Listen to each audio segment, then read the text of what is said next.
I don't know why I'm doing this. Maybe it's because I haven't been able to sleep. Maybe if I get this out, the nightmares will stop.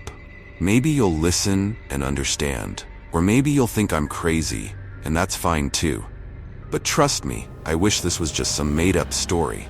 It's not. It happened when I was living in Brazil, and even though it's been years, I can still feel the weight of it, like it happened yesterday. The smell of leather car seats still makes my stomach twist, and I can't even look at certain types of cars without wanting to throw up. I'd always been someone who liked to try new things. I mean, who doesn't get tired of the same routine, the same people, the same boring life, right? I had gone through all the dating apps, the ones everyone knows, the ones that are supposed to be safe. But after a while, it all just felt dull, predictable. I wanted something new, something exciting, something different. That's when I made the worst decision of my life. I don't even remember how I first heard about it. The deep web. I mean, I knew it was a bad place, a place where things happen that you don't talk about. But curiosity, man, it's a killer. I was just scrolling, looking for something new when I stumbled on this site. It was like a dating site, but not like anything I'd seen before. It felt darker, edgier. People were real there, or at least they seemed real. No filters, no small talk. Just raw. That's where I met him. He sent me a message pretty quickly after I made a profile. His picture looked normal. Honestly, he looked like someone I'd meet in any bar on any street. He was smiling, standing next to a car, a beautiful car by the way, which immediately caught my attention. I love cars, it's kind of my thing. And when he noticed that, it was like we clicked instantly. He said he had a collection of rare models that he loved to race, and for someone like me, it was like I'd found the perfect guy. He was funny, charming, and every conversation we had just made me more excited to meet him in person. We messaged for weeks, sometimes until late at night, and eventually we agreed to meet. I should have known something was off when he insisted we meet late, like really late. But I didn't care. I was caught up in the excitement, the thrill of it. The night of the meetup, I was nervous, but not in a bad way. It felt like a first date with someone you already knew was going to be great. He picked me up in his car, a sleek black machine that roared when he accelerated. I remember the feeling of excitement when I slid into the passenger seat. It was everything I had imagined. The power, the control. We talked, laughed, and I felt comfortable. Too comfortable. Then he stopped the car. We were in front of a jewelry store, and at first I thought maybe he was just showing me something. But he didn't say a word. He just turned to me, his eyes different, colder, darker. "I need you to do something for me," he said. Before I could process what he meant, he pulled a gun out from under the seat and told me, "If you run away, I'll get you and your family. I know where everyone lives and you'll regret it." And got out of the car. My heart stopped. I couldn't breathe. This wasn't happening. This couldn't be happening. But it was. I watched frozen as he walked into the store. The seconds dragged on like hours. I should have run. I should have gotten out and called the police. But I didn't. I just sat there, paralyzed with fear. My mind was racing, trying to understand what was happening. Why me? How did I get here? Then, the sound of the store's door crashing open snapped me back to reality. He was running towards the car, his arms full of bags, the gun still clutched in his hand. He threw the bags in the back seat, opened the driver's side door, and pointed the gun at me. "Drive," he said. My hands were shaking so badly I could barely grip the wheel. I didn't know what else to do. My body moved on autopilot. I put the car in gear and pulled away from the curb, my heart slamming against my ribs so hard I thought I might pass out. He kept yelling at me to go faster, to get us out of there before the cops came. I could hear sirens in the distance, getting louder. The roads were dark, empty, and every time I looked in the rearview mirror, I expected to see flashing lights. I wanted to scream, to cry, to do something, anything, but I was trapped in that moment, a prisoner in my own mind. And then I saw it. The flashing blue and red lights up ahead.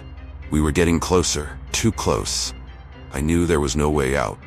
No way to escape, not for him, and not for me. That's when I made the decision. In that split second, I knew it was either die at his hands or take control, no matter what the outcome. I gripped the steering wheel as hard as I could and veered the car off the road, slamming into a tree. The impact was violent. My head hit the steering wheel, the airbags deployed, and everything went white for a moment. The sound of metal crunching, glass shattering, it's all a blur now. But what I remember clearly is the silence that followed. For a few seconds, there was nothing. No movement, no sound. Then, I heard him groan. I forced my eyes open, blinking through the pain and the fog in my brain. He was still in the car, trying to move, but he was dazed. Blood was trickling down his face, and the gun had slipped from his hand. I didn't think. I just acted. I unbuckled my seatbelt, threw the door open, and ran. I ran like my life depended on it, because it did. The cops must have seen the crash because they were there within minutes. They found me lying on the side of the road, shaking uncontrollably. I couldn't speak. I couldn't even cry. They took him away in handcuffs, but that didn't make the fear go away. That was just the beginning. Since that night, I haven't been the same. I can't trust people the way I used to. I can't even trust myself. I thought I was strong, that I could handle anything. But the truth is, that experience shattered me. I see his face in my nightmares, hear his voice in every quiet room. Every time I get behind the wheel of a car, my hands shake. It's not just fear anymore. It's something deeper, something darker.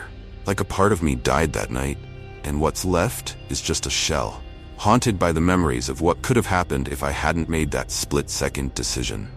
So, if you're listening to this, please don't be like me. Don't let curiosity take you to places you're not ready for. The deep web is no joke. It's not just some game or some underground thrill. It's dangerous, it's real.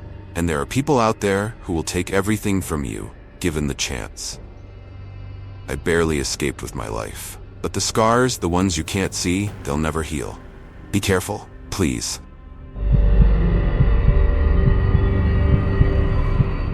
I guess it all started like any other night. You know, the kind where you're sitting at home, bored out of your mind, with nothing but the sound of rain tapping against the window to keep you company. I wasn't expecting anything exciting. Just another night alone in front of my laptop, scrolling through mindless posts and wasting time. That's when the conversation I'd had with a friend earlier in the week came back to me. We'd been talking about the deep web. You know, that part of the internet nobody talks about out loud, where all the dark, twisted things happen. He mentioned some forum, a place people go to discuss crimes, unsolved ones. Things that never hit the news. He joked about it, said it was creepy, but I couldn't stop thinking about it. Something about it tugged at my curiosity. Like a part of me needed to see it for myself, just to understand if it was real.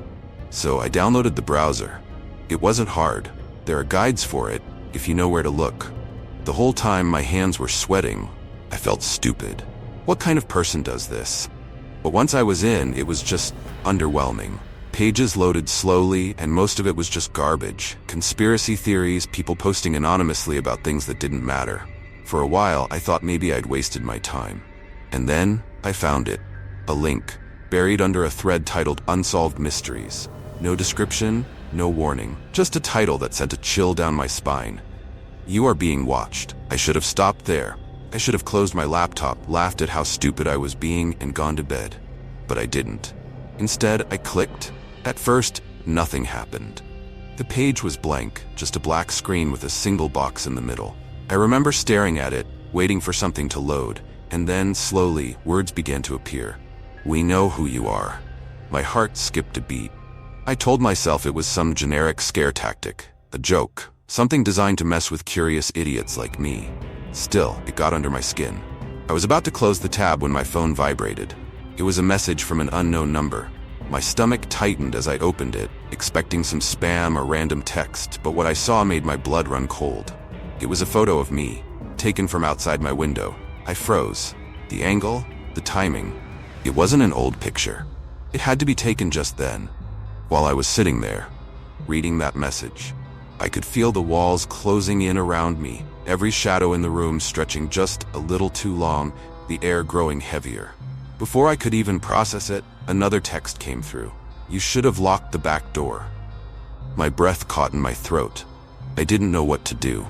My mind was screaming at me to move, to check the doors, but I couldn't make my legs work. I felt paralyzed, like some invisible force had rooted me to the spot. I finally jumped up, my chair crashing to the floor as I stumbled through the house, checking every lock, every window. My heart was pounding so hard, I thought it might explode.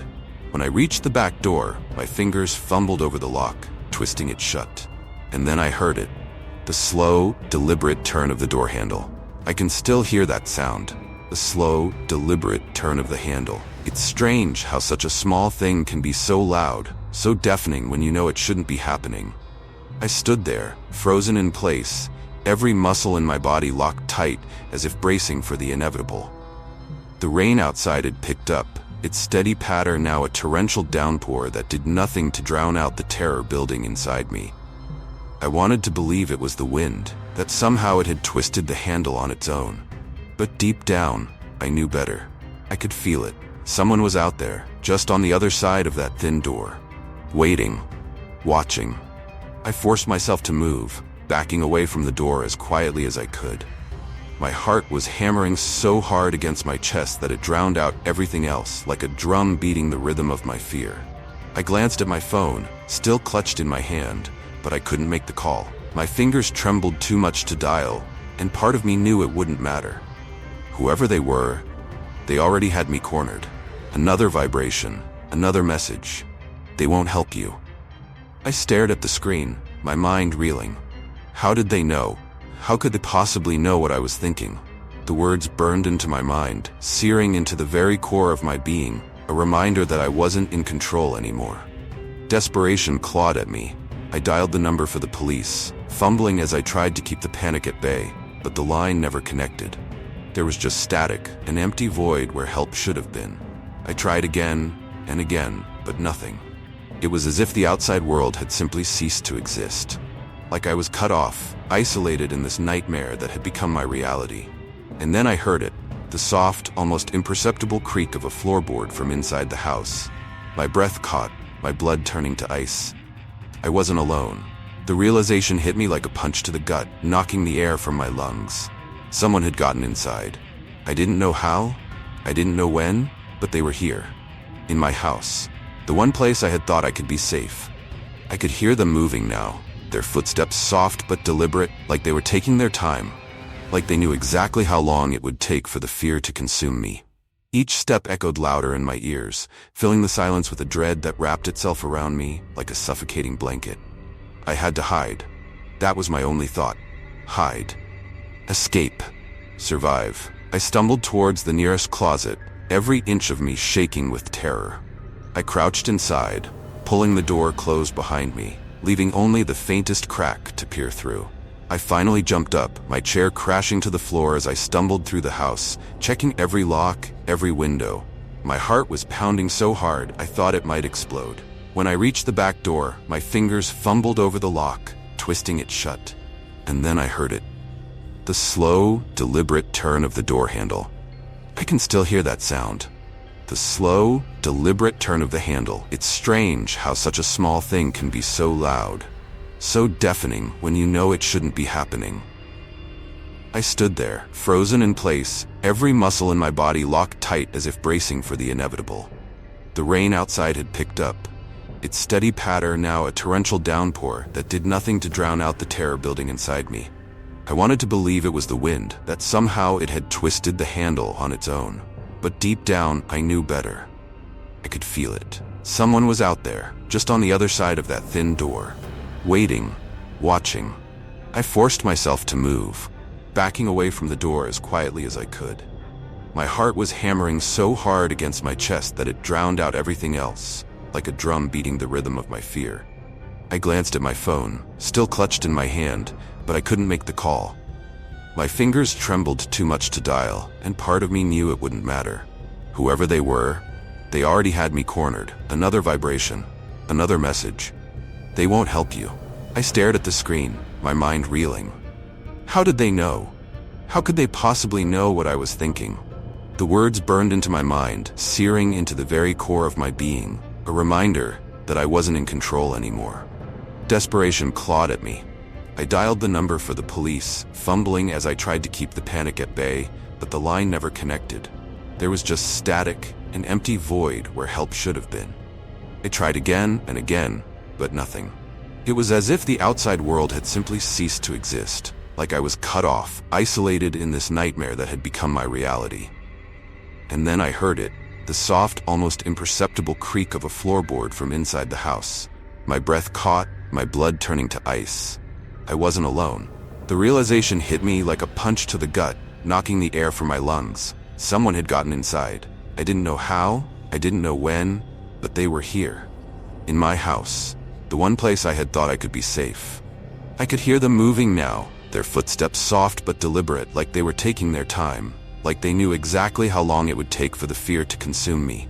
Each step echoed louder in my ears, filling the silence with a dread that wrapped itself around me like a suffocating blanket. I had to hide. That was my only thought. Hide. Escape. Survive. I stumbled towards the nearest closet, every inch of me shaking with terror. I crouched inside, pulling the door closed behind me, leaving only the faintest crack to peer through. The darkness pressed in, thick and oppressive, but it was nothing compared to the weight of the silence. The silence that told me they were getting closer. I held my breath, trying to calm the wild pounding in my chest as I gripped the handle of the closet door. But I couldn't shake the feeling that they knew. They always knew. The air inside the closet was stifling, thick with the scent of dust and my own panic. Every shallow breath I took felt louder than the last, like a scream in the suffocating silence. I pressed myself against the back wall, trying to disappear into the darkness, praying that whatever nightmare had invaded my home would pass me by. But deep down, I knew. They knew. I could hear the footsteps now, slow and deliberate, moving through the house with a terrible purpose. Each one closer than the last, echoing through the hall like a metronome, ticking down the seconds to whatever horrific end awaited me. My grip tightened around the closet handle, slick with sweat. I had to stay quiet. I had to stay still. But the fear clawing at my chest made it impossible. It wanted to spill out, to rip through me in a scream so loud the entire world would hear. But I swallowed it down, choking on the terror that threatened to overwhelm me. My mind raced back to the moment I'd clicked that link, to the second I'd opened the door to this living nightmare. How could something so simple, just a click, just a fleeting curiosity, have spiraled into this? It seemed impossible that my life had changed so drastically in the span of a few hours, that the safety of my home, the mundane comfort of my existence, had shattered like fragile glass. And now, here I was, cowering in the dark like a hunted animal, waiting for the inevitable. Another creak. Louder this time. Closer. They were in the hallway now. I could picture them, standing just beyond the closet door, listening, waiting.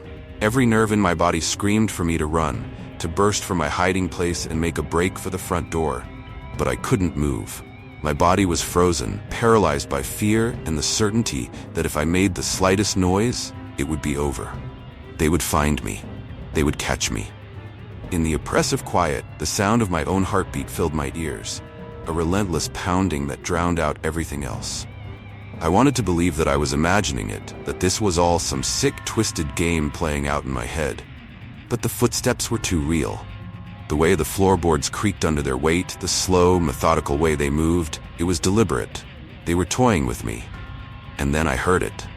The faintest sound, like breathing, so close it sent a cold shiver down my spine. My entire body went rigid, every muscle tensing as if bracing for impact.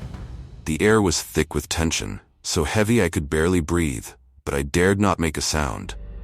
I could feel them on the other side of the door, their presence pressing against me like a shadow, cold and malevolent. I squeezed my eyes shut, as if that would somehow make me invisible, as if the darkness could protect me from the terror lurking just beyond that thin sliver of wood.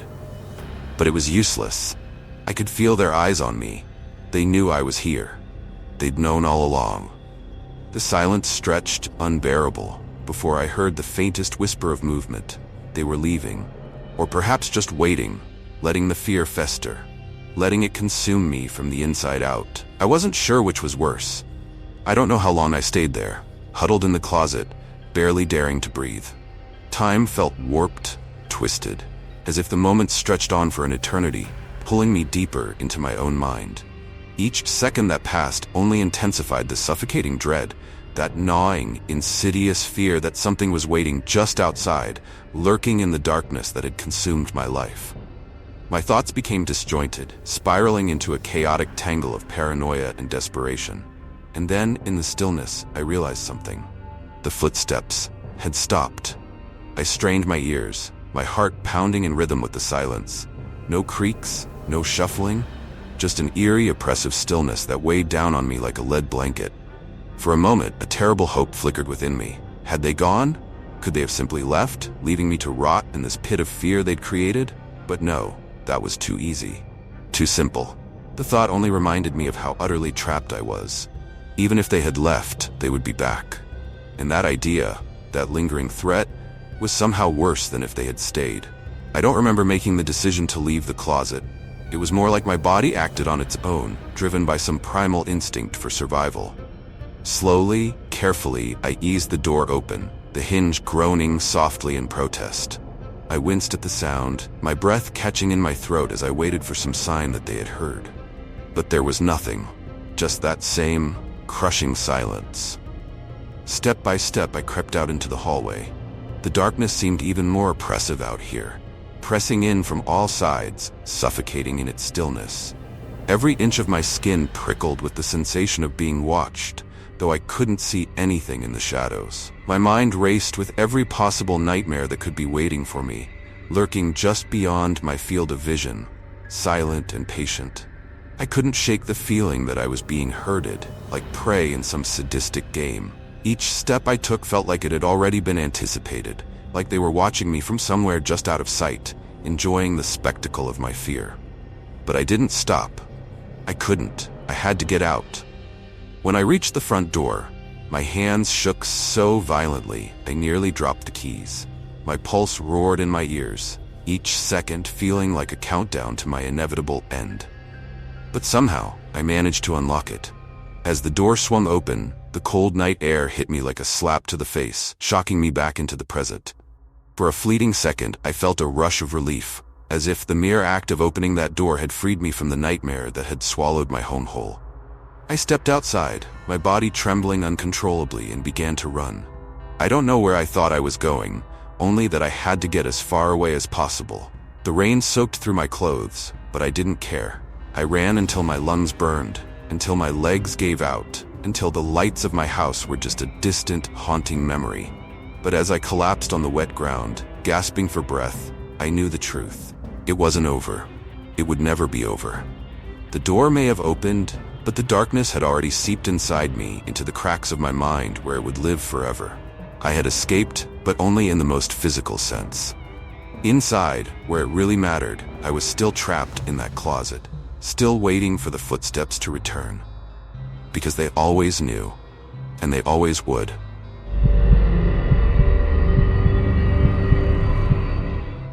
I've heard horror stories about the deep web before, creepy tales about illegal activities, people getting hacked, or even worse, people disappearing. I always thought those stories were exaggerated or fake, just something to scare people away from that side of the internet. But now, I know better. Now I wish I had never gone looking. I wish I had never opened that damn browser. And I sure as hell wish I hadn't clicked on the wrong link. This isn't one of those ghost stories or some paranormal urban legend. What happened to me was real, terrifyingly real, and I don't think I'll ever be the same. I'm sharing this because maybe, just maybe, someone will learn from my mistake. But honestly, I don't know if it even matters anymore. They might still be watching. I don't consider myself a reckless person. In fact, I've always been careful online. You know, using a VPN, making sure my passwords are strong, never sharing personal info with strangers. But one night, after scrolling through Reddit, I found myself diving into a thread about the deep web. People were talking about these hidden places, forbidden sites, and I got curious. I've heard it all before, how dangerous it could be. But there was something about that night that made me feel invincible, like nothing bad could happen to me. I thought, how bad could it be? Just a little peek, right? I wasn't planning on downloading anything or interacting with anyone. I just wanted to see what was out there. So I followed the instructions to access the deep web. It was surprisingly easy. Too easy, really. Within minutes, I was in, A whole new world of twisted forums, encrypted markets, and the darkest corners of humanity were suddenly at my fingertips. At first, it was kind of boring, to be honest. Most of the sites were just selling fake IDs, drugs, stolen credit cards. The kind of stuff you hear about. It wasn't interesting. But then, as I kept digging, I stumbled across something different. A forum, hidden behind layers of anonymity, with a name I won't repeat here. It wasn't just a place for illegal trade. It was where people shared videos, real videos. Crime, torture, death, all the things you'd expect in a nightmare but would never imagine seeing in real life. My stomach turned and my heart pounded in my chest as I scrolled through. I knew, at that moment, that I should have stopped. I should have closed everything and walked away. But I didn't. The more I scrolled, the darker it got. People were talking about streams, live broadcasts of things happening in real time. I didn't believe it at first. I mean, who would broadcast something like that? But as I read the comments, I realized these weren't just anonymous trolls. They were real. And then someone messaged me directly. It was just a simple message. You want to see something real? Here's your chance. There was a link. I hesitated, my heart racing. My brain screamed, don't click it, don't be an idiot. But you know that feeling, right? That sick curiosity that makes you do things you know you shouldn't? Yeah, that's what happened. I clicked the link. The video popped up. It was dark and grainy at first, like an old CCTV camera feed showing some empty street. Nothing out of the ordinary. But then the camera shifted. It was someone holding it, walking. They were approaching a house. My stomach dropped because I recognized the street. I knew that street. I'd walked down it 100 times. And then the camera panned up to a house. My house. I froze. At first, I thought it was just a coincidence. Maybe it wasn't really my street. Maybe I was just paranoid. But then I saw the number on the front door. It was my house number. I slammed the laptop shut so hard, I thought I might have broken it. My heart was pounding so fast, I thought I was going to pass out. I told myself it was a prank. Maybe someone had figured out my IP address and was screwing with me. I mean, that happens, right? Hackers can mess with your location or whatever. But then my phone buzzed. It was a text from an unknown number. Nice place you've got. Mind if I come in? I felt like I couldn't breathe. My hands were shaking as I looked around my apartment, half expecting someone to be standing there, watching me. I checked every door, every window, even though I knew I had locked them all. I kept telling myself I was being paranoid, that this couldn't be real. But the texts kept coming. I like the way you decorated. You look scared. Why don't you smile for the camera? The last one had a picture attached. It was me, sitting on my couch, staring at my phone. The picture had been taken just seconds earlier. I looked up, scanning the room, desperate to find the camera. I tore through the place, pulling down shelves, knocking over furniture, trying to figure out where the hell they were watching me from. But there was nothing. No camera, no signs that anyone had been inside. That night, I didn't sleep. Every noise, every creak, every shadow felt like a threat. I called the police the next morning, but what was I going to say?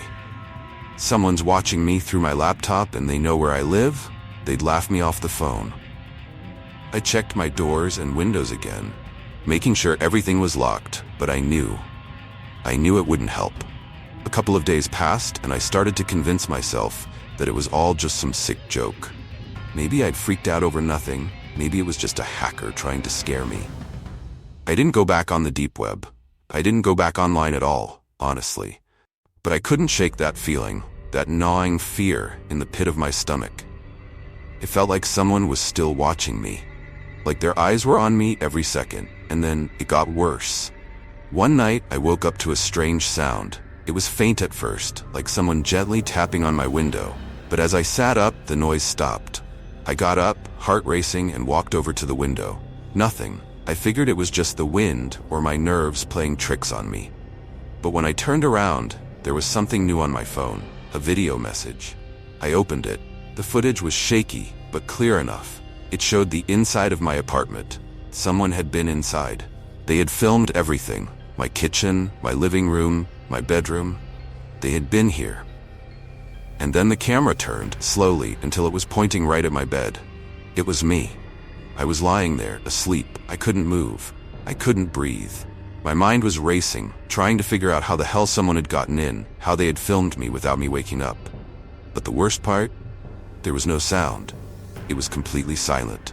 Not a single noise as they moved through my apartment, as they stood inches from where I slept. I left that night.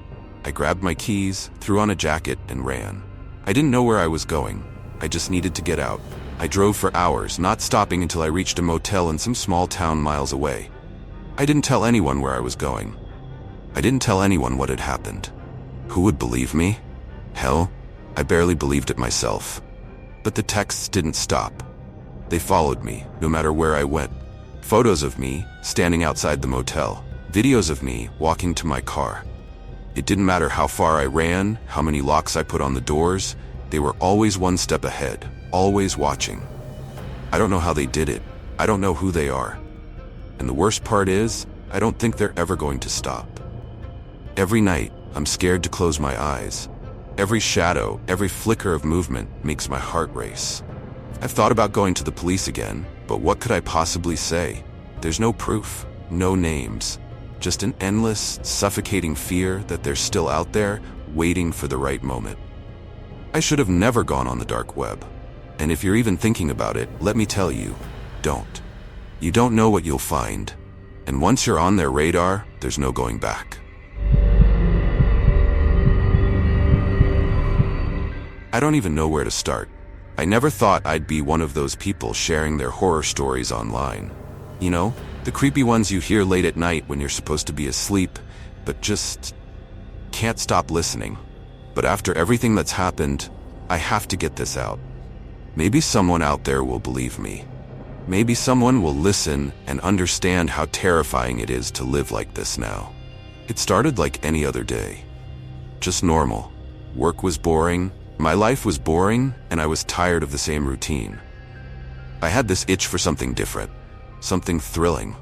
We've all heard about the deep web, right? That dark part of the internet where people do all sorts of illegal shit, things no one talks about in real life. I wasn't trying to do anything crazy, I swear. I wasn't looking for anything dangerous. I was just curious.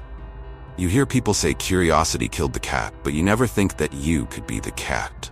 One night, I found this forum, the kind where people talk about things that aren't supposed to exist. Secret communities, hidden websites, stuff like that. There was this post. It didn't have a flashy title, just something simple, a door you can't close. I clicked on it, thinking it was another dumb internet story. But what I found, it was different. It wasn't a story. It was a link. No comments, no description. Just a single URL, and beneath it, a warning. Click at your own risk. Once you're in, you can't get out. At that moment, I should have closed the page. I should have just laughed it off, gone back to YouTube or something. But I didn't. Maybe it was boredom, maybe I thought I'd get a cheap thrill. So I clicked. It was stupid, so damn stupid. The screen went black for a few seconds, and I remember feeling this weird tightness in my chest, like I knew something wasn't right. Then it loaded. It was strange. Just a blank page with a box in the center, asking for my email. I don't know why, but I typed it in. It felt wrong, but I did it anyway. A moment later, a new message popped up. We know who you are. Now we're watching. I tried to close the tab, but it wouldn't let me. My whole computer froze. I felt my heart racing, my hands sweating. Then another message appeared. Run all you want, we'll find you. I unplugged the computer and slammed the lid shut. I told myself it was a prank, just some asshole screwing with me. But deep down, I knew. I knew I'd messed up. I could feel it in my gut. Something had shifted. That night, I didn't sleep. I couldn't. I kept hearing things outside my window. Footsteps, whispers, like someone was lurking just beyond the glass. Every little sound made me jump. My phone buzzed at 3 a.m. I remember looking at the screen and seeing the message. Did you think we wouldn't find you? It was from an unknown number. I didn't reply, I didn't dare. But that didn't stop them. The next day at work, my phone buzzed again. More messages. They sent pictures of my house, pictures that were taken from right outside my bedroom window. Pictures of me leaving the house that morning. I felt my stomach drop. How did they know where I lived? How did they know my routine? The messages kept coming, each one more invasive, more personal. They mentioned things that no one should have known. Things I hadn't told anyone. I went to the police. They looked at me like I was crazy. I guess I don't blame them. How do you explain something like that? Hey, I clicked on a link on the deep web, and now I'm being stalked by strangers. They said it was probably someone I knew messing with me, that I should just block the number and stay off the internet for a while. So I did. I blocked the number, deleted the emails, but it didn't stop. The knocks on my door started late at night.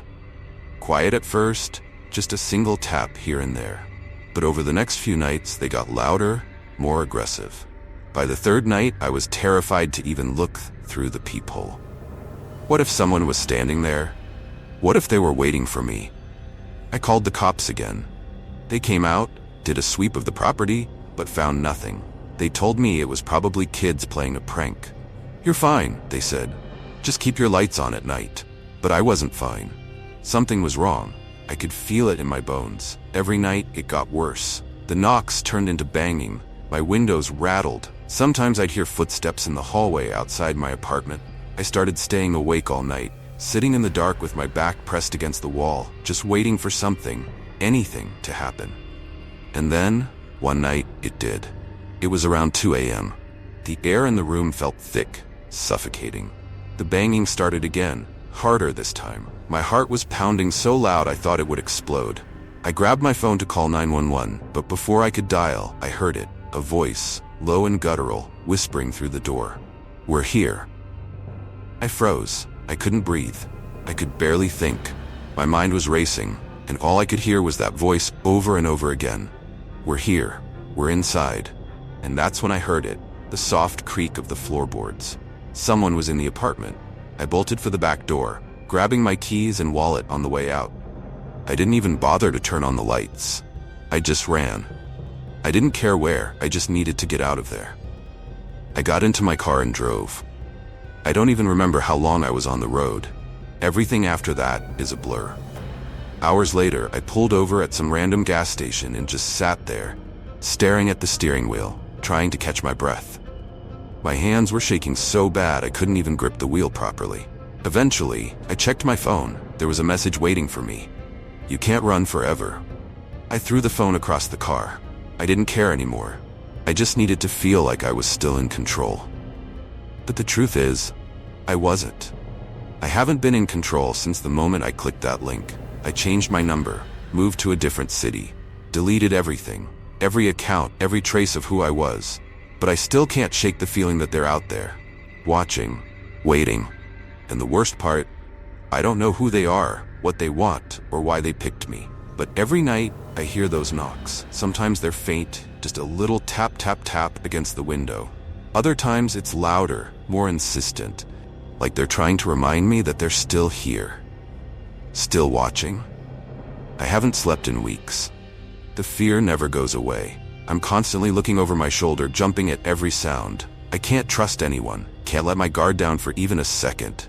It's like I'm trapped in this endless cycle of paranoia and dread, waiting for the moment when they finally catch up to me. I don't know what's going to happen next, but I do know one thing. I'll never be free. They won't let me. Not until they have what they want. And honestly, I'm terrified to find out what that is.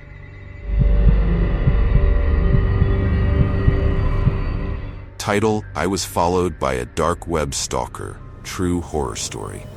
You know, I always thought horror stories happened to other people. I'd watch creepy videos late at night, read stories online, get that thrill of fear, but it was always distant, like something you could just close a tab on or turn off when it got too intense. I never thought I'd be living my own terrifying nightmare. It all started with something so simple, a click. Just one stupid, careless click. I'd heard about the dark web before, like everyone else, right? The place where all the messed up stuff happens, illegal activities, shady deals, and who knows what else. But I wasn't planning on getting involved. I mean, come on, I'm just a regular guy with a 9-to-5 job. I go to work, come home, and maybe scroll through Reddit or YouTube before bed. Normal life. But then this coworker, let's call him Mark, starts talking about the deep web. He's one of those guys who's always in the know about all sorts of weird stuff. One day during lunch, he mentions it casually, like it's no big deal. Ever checked it out? There's a whole world out there, man. You wouldn't believe the things you can find. I shrugged it off. laughed it away, but that seed of curiosity, it got planted. And a few nights later, when I was bored and scrolling through the same old social media feeds, I remembered Mark's words. I wish I hadn't. I found a guide online on how to access the deep web. I'm not a tech genius, but it seemed easy enough. Just download some software and boom, you're in. At first, it was just weird. A bunch of marketplaces selling stuff that shouldn't be sold, forums discussing things that made my skin crawl. I didn't stay long. It wasn't interesting. It was gross. So I closed the browser, and that should have been the end of it. But then, the next day, something happened. I got an email. It was from an address I didn't recognize. No subject line, just an attachment, an image file. My first instinct was to delete it, but curiosity got the better of me again. So I clicked. It was a picture of my apartment building, taken from across the street at night. I stared at it for a while, trying to rationalize. Maybe it was a coincidence, but deep down, I knew that wasn't it. I'd been seen. Someone had been watching me. My heart started racing, and I immediately closed the email. I told myself I was overreacting, that it was just some troll messing with me, but that didn't stop the anxiety from building. I couldn't shake the feeling of being watched. You know that feeling? Like someone's eyes are on you, even when you can't see them? For a few days, nothing else happened, and I tried to convince myself that I'd imagined it all. I went back to my routine, back to normal. But then, one evening after work, I noticed something that made my stomach drop. There was a black car parked across the street from my apartment.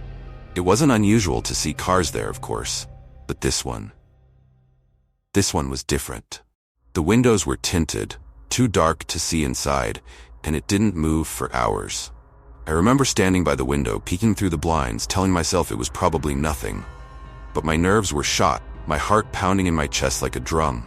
I turned off all the lights, locked every door, every window, and just sat there, waiting. For what? I didn't know. That night, I barely slept. Every creak of the floorboards, every rustle of the wind outside sent a jolt of terror through me. I lay in bed, staring at the ceiling, feeling more vulnerable than I ever had before. It wasn't just fear, it was paranoia. The kind that gnaws at you, keeps you on edge, waiting for something terrible to happen. The car didn't move the next day either, or the next. By now, I was sure it was following me. I'd see it on my way to work, parked a few blocks away from the office. I'd see it when I was running errands, always at a distance, but never too far. It was like a shadow, always lingering, always watching. One evening, after I got home from work, I found a package at my doorstep. No label, no return address, just a plain brown box. My hands were shaking as I picked it up. I didn't want to open it, but I had to know. Inside, there were a bunch of electronics, phones, tablets, a laptop, all of them used, all of them looking wrong. They were scratched up, dirty, like they'd been stolen. And there were credit cards too, a whole stack of them, all with different names. I dropped the box like it was on fire. My mind was spinning. Why would someone send this to me? Why me? That's when the realization hit me like a punch to the gut. Someone out there thought I was involved in something I wasn't. I had accessed the wrong site, seen something I wasn't supposed to, and now I was part of it, whether I wanted to be or not. I called the police. I had to. I explained what had happened, but they didn't seem to believe me. To them, I sounded like some paranoid guy who got in over his head. They said they'd look into it, but I could tell they thought I was just being dramatic. And then things got worse. I started noticing things inside my apartment were out of place. Little things at first. Drawers slightly open when I was sure I'd closed them. Items moved just a little. I told myself I was imagining it, but deep down I knew the truth. Someone had been inside. The final straw came one night when I woke up to a sound that froze my blood. A door creaking. I wasn't alone. My body went cold. I could hear footsteps. They were faint, but unmistakable. Someone was walking through my apartment. I didn't breathe. I didn't move. I just lay there, paralyzed by terror, listening as the footsteps got closer. And then they stopped, right outside my bedroom door. The silence was suffocating. My heart was pounding so hard I thought it would explode. Whoever was out there, they were waiting. I don't know how long I lay there shaking, but eventually the footsteps started again. This time, moving away. I stayed frozen until I heard the front door click shut. After that, I didn't sleep. I couldn't stay there anymore. I packed a bag and left that same night, disappearing into the darkness. I moved to a different city, changed my number, cut off contact with anyone who might have known me. But the fear never went away. Even now, as I sit here telling you this, I feel like I'm being watched. Every time I see a black car, my heart skips a beat. I jump at every creak, every shadow that moves in the corner of my eye. The police eventually found out the package was connected to a massive criminal operation. And though I wasn't charged, I'm still under investigation. My life, as I knew it, is over. I don't know if the people behind that car are still looking for me. I don't know if they ever stopped. Maybe they've just been waiting, watching, biding their time. If you're listening to this, please stay away from the dark web. It's not some creepy story you can close when it gets too real. It's out there, lurking, waiting to drag you in. And once it does, you might never get out. And even if you do, like me, you'll never feel safe again.